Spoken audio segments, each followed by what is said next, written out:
السلام عليكم ورحمة الله وبركاته.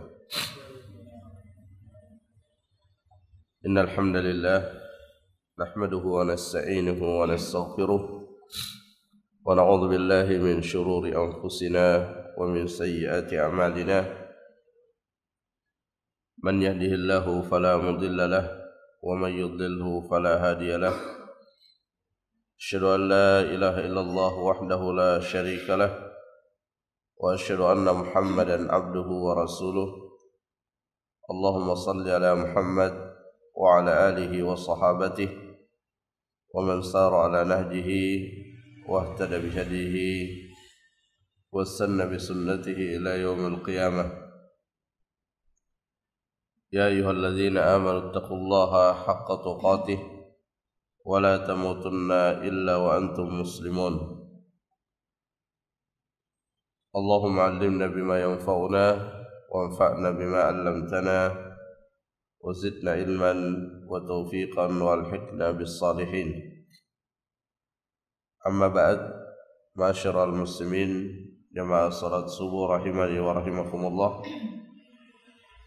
Alhamdulillah, pada kesempatan ini kita kembali melanjutkan majelis ilmu kita pada penjelasan kitab Taysirul Karim Ar-Rahman fi Tafsir Kalamil Mannan, dan saat ini kita sedang menjelaskan ayat-ayat Allah Subhanahu wa taala yang terdapat di dalam suratul Talaq. Dan pada pertemuan yang sebelumnya kita telah menjelaskan firman Allah Subhanahu wa taala yang berkaitan tentang beberapa hukum-hukum talak, dan di sela-sela penjelasan tentang hukum talak, Allah Subhanahu wa taala memerintahkan untuk bertakwa kepadanya, karena dengan bertakwa tersebut ada banyak keutamaan yang Allah akan berikan. Di antaranya Allah akan memberikan jalan keluar atas segala permasalahan yang dihadapi. Kemudian Allah Subhanahu wa taala juga menjanjikan akan memberikan rezeki dari arah yang tidak disangka-sangka. Dan juga Allah Subhanahu wa taala mengingatkan kita tentang pentingnya bertawakal kepadanya, di mana seseorang yang bertawakal kepada Allah Subhanahu wa taala, yaitu melakukan ikhtiar secara maksimal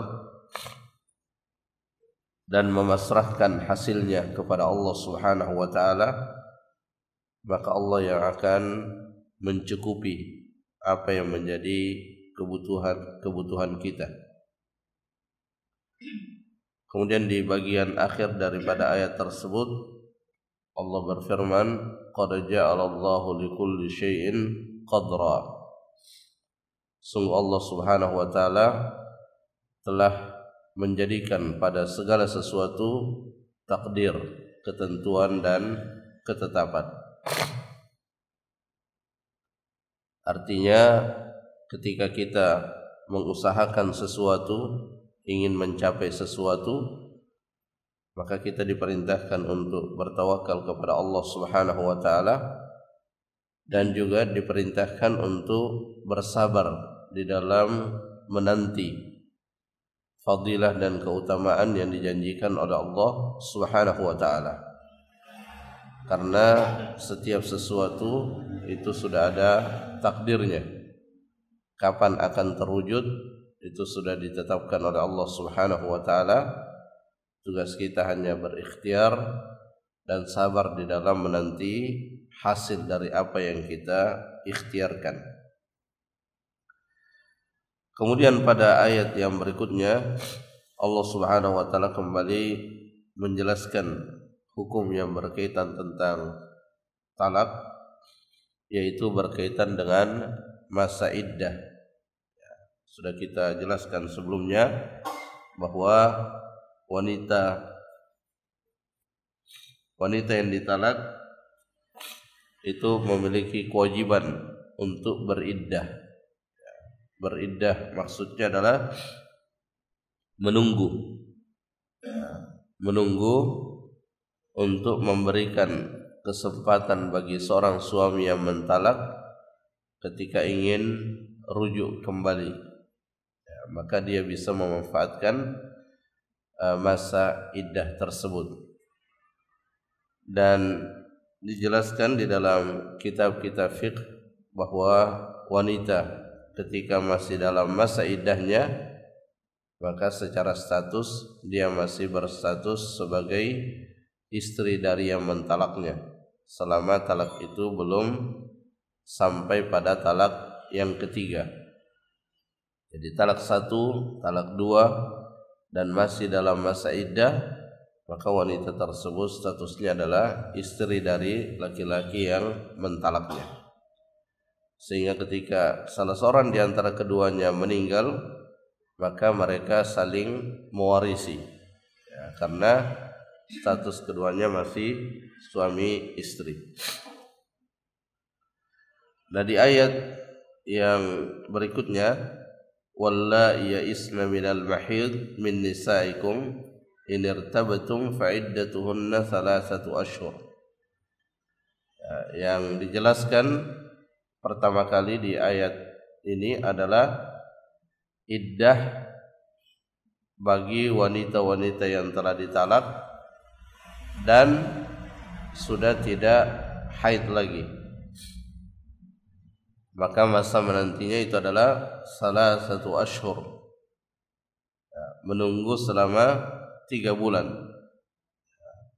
Tentu 3 bulan yang dimaksud di sini adalah bulan Hijriyah, bulan Qamariyah.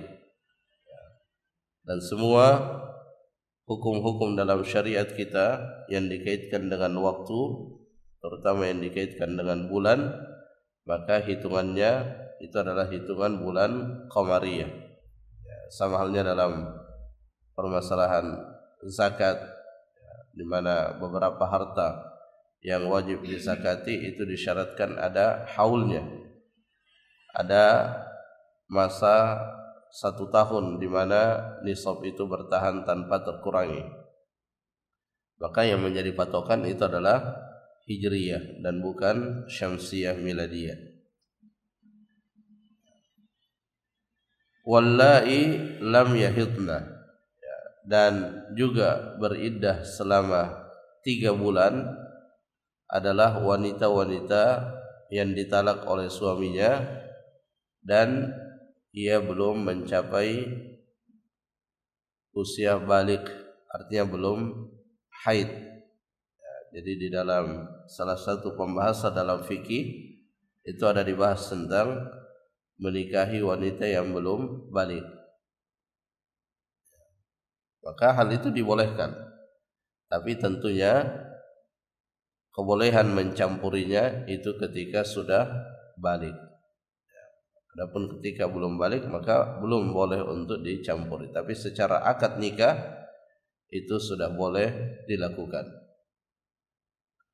Dan sekiranya terjadi talak kepada wanita tersebut, wanita yang masih kecil yang belum balik, karena dia belum haid, maka masa iddahnya itu adalah selama 3 bulan juga, sama dengan wanita yang sudah tidak haid.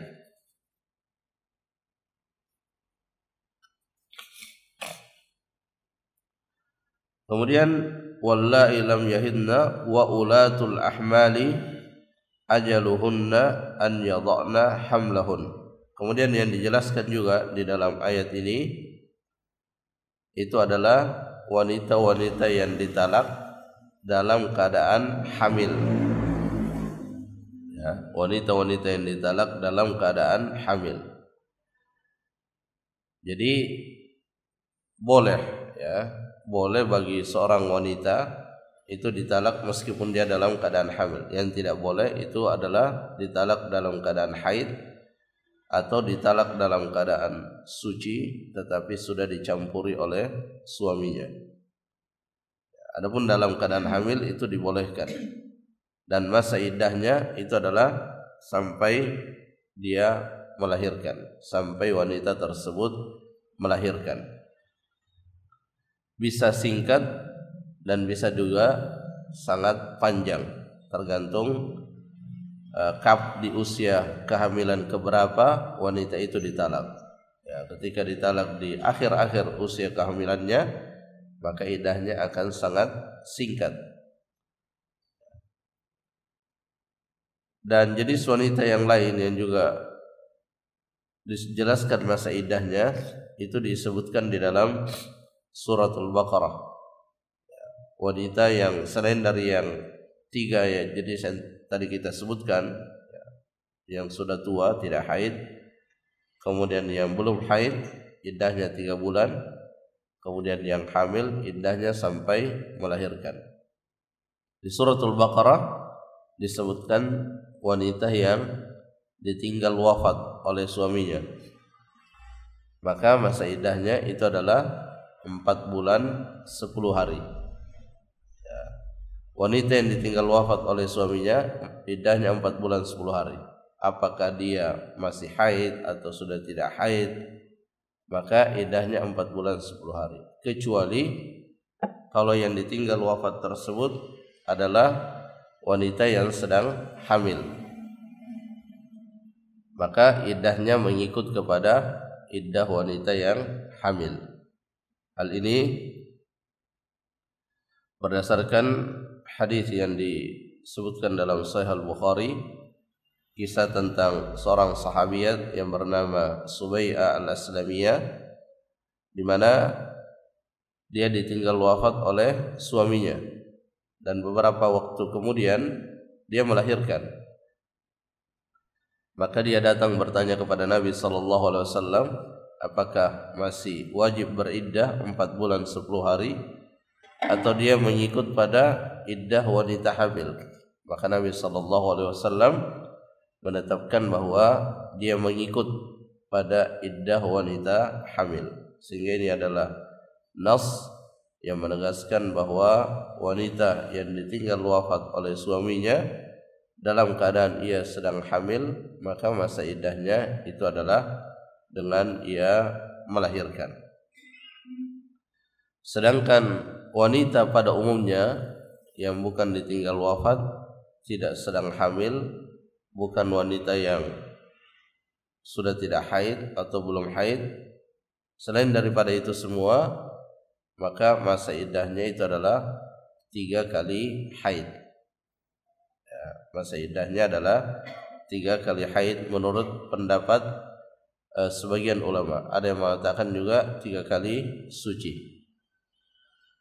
Nah, 3 kali haid itu cara menghitungnya. Ya, jadi ketika seorang laki-laki mentalak suaminya, dia mentalak tentunya dalam keadaan suci dan belum dicampuri. Maka siklusnya, ya, setelah wanita menghabiskan masa sucinya, maka akan datang masa haidnya. Ya, maka itu dihitung. Ya, ketika sudah datang masa haid, maka dihitung 1 kali masa iddah. Kemudian setelah haid akan datang masa suci. Kemudian datang lagi masa haid, maka dihitung 2 kali. Demikian seterusnya. Dan ketika memasuki masa suci yang ketiga, ya, jadi setelah selesai dari haid yang ketiga dan masuk masa suci berikutnya, maka berarti dia sudah keluar dan selesai dari masa iddahnya. Li wallahi yasna minal mahidhi min nisaikum in irtabtum fa iddatuhunna 3 ashhur wallahi lam yahidna wa ulatul ahmali ajaluhunna an yadhna hamlahun. Ya, jadi itu penjelasan lengkap tentang masa iddah wanita yang ditalak oleh suaminya.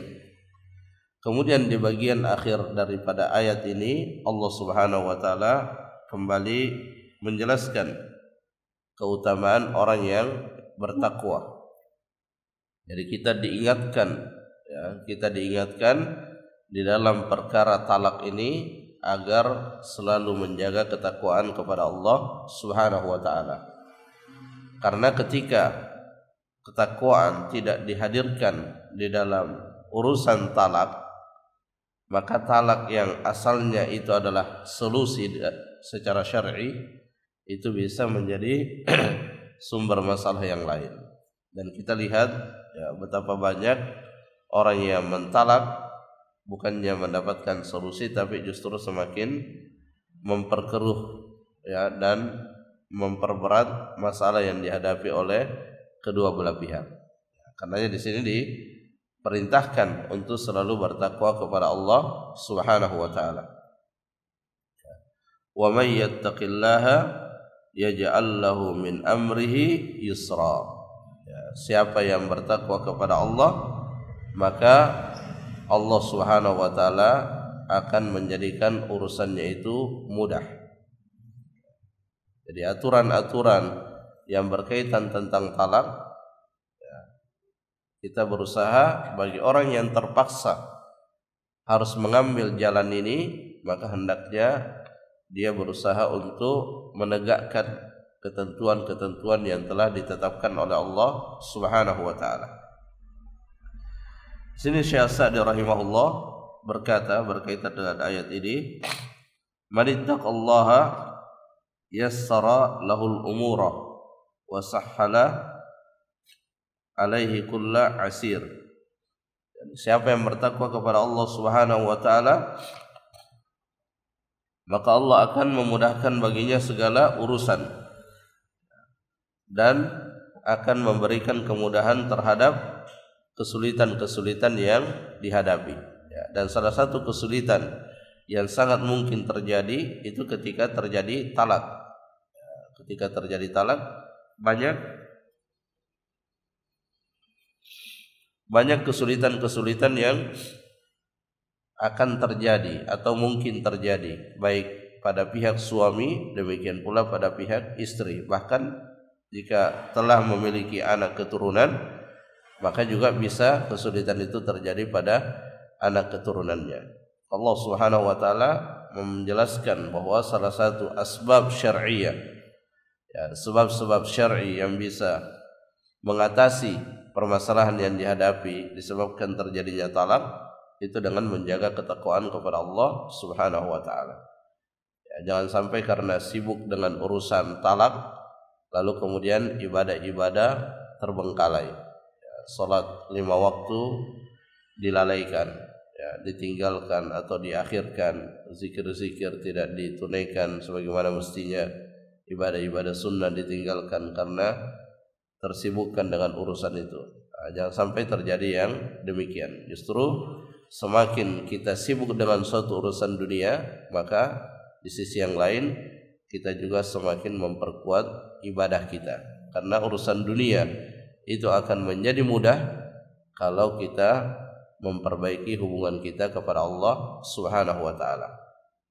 Karena tidak bisa dipisahkan antara urusan-urusan dunia kita dengan pertolongan dari Allah Subhanahu wa taala. Kalau Allah memberikan kepada kita pertolongan, maka tidak ada yang sulit dan susah. Tapi kalau Allah meninggalkan kita dan menyerahkan urusan kita pada diri kita tanpa memberikan pertolongannya, maka disitulah kita akan merasakan kesusahan yang tidak berkesudahan. Makanya di dalam zikir pagi dan sore, salah satu yang kita ucapkan, wala takilni ila nafsi tarfatain. Jangan serahkan urusanku kepadaku meskipun hanya sekejap mata saja.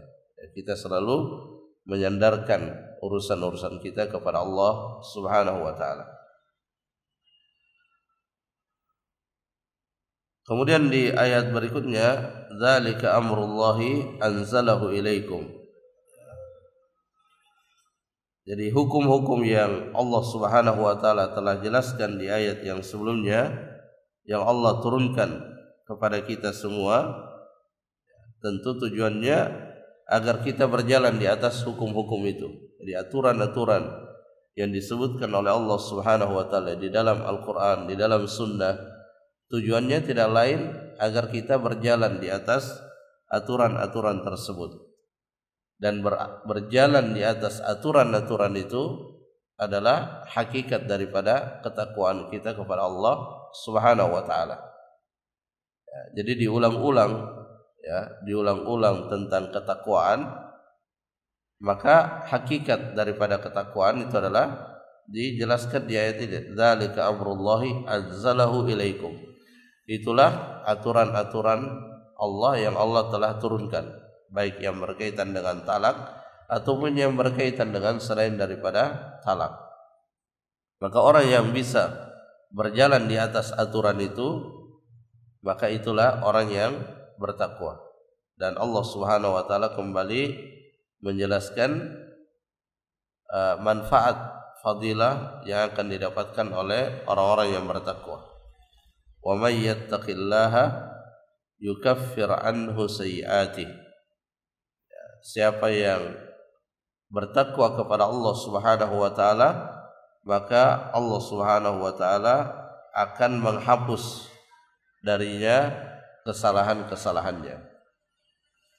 Ini juga secara tersirat menunjukkan bahwa tidak berarti bahwa orang yang sudah berada pada level ketakwaan lantas dia terbebas dari segala bentuk kesalahan-kesalahan.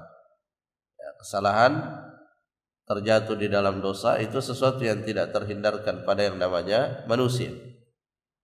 Dan kita banyak membaca di dalam Al-Quran ketika Allah Subhanahu wa taala menjelaskan tentang orang bertakwa, selalu dijelaskan bahwa mereka tidak terbebas dari kesalahan. Ketika menjelaskan tentang orang bertakwa di dalam surah Al-Imran, wa idza fa'alu fahishatan aw zalamu anfusahum dzakarullah. Ketika mereka orang-orang bertakwa melakukan perbuatan keji, fa'alu fahishatan, maka mereka segera mengingat Allah Subhanahu wa taala. Mereka segera kembali dan bertobat kepada Allah. Kemudian di ayat yang lain juga, innal ladzina taqaw idza massahum ta'ifun minasyaitani tadzakkaru. Sungguhnya orang-orang yang bertakwa ketika mereka tersentuh oleh godaan syaitan, maka dia segera mengingat Allah Subhanahu wa taala. Tapi satu hal yang harus kita ingat, bahwa orang bertakwa tidak pernah membisikkan di dalam dirinya bahwa silahkan berbuat dosa, nanti tobatnya belakangan. Itu tidak termasuk dalam ciri orang bertakwa.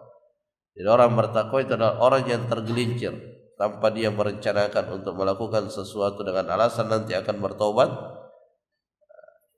lalu kemudian dia benar-benar terjatuh dalam dosa itu, lalu kemudian dia bertobat kepada Allah Subhanahu wa taala.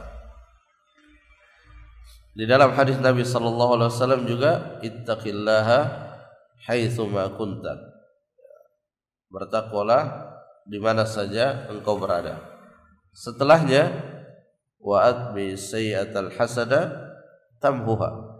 Susullah keburukan itu dengan kebaikan, karena kebaikan akan menghapus keburukan. Ya, padahal di awalnya diperintahkan bertakwa.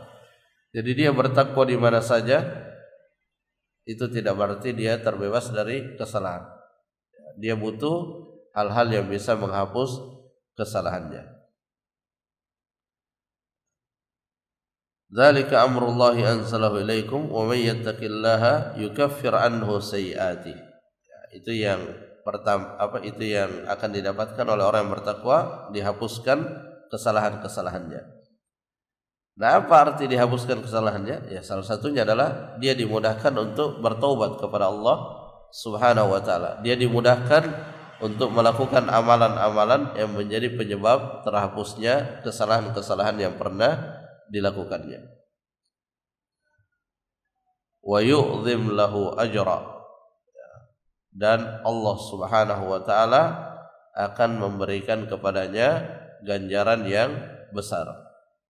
Jadi apa yang diinginkannya di akhirat itu akan dia dapatkan. Allah akan memberikan kepadanya apa yang dia inginkan.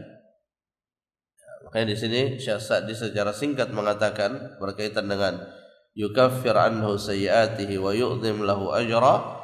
Ya, beliau menjelaskan secara singkat yandafi'u anhu al-mahdhur wa yahsulu lahu al-matlub. Akan terhindar dari dirinya apa yang dia tidak sukai dan akan ia dapatkan apa yang dia sukai.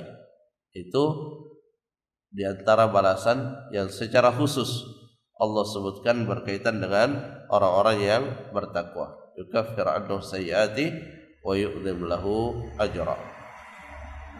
Jamaah rahimakumullah, itu beberapa yang bisa kita jelaskan berkaitan dengan ayat ini.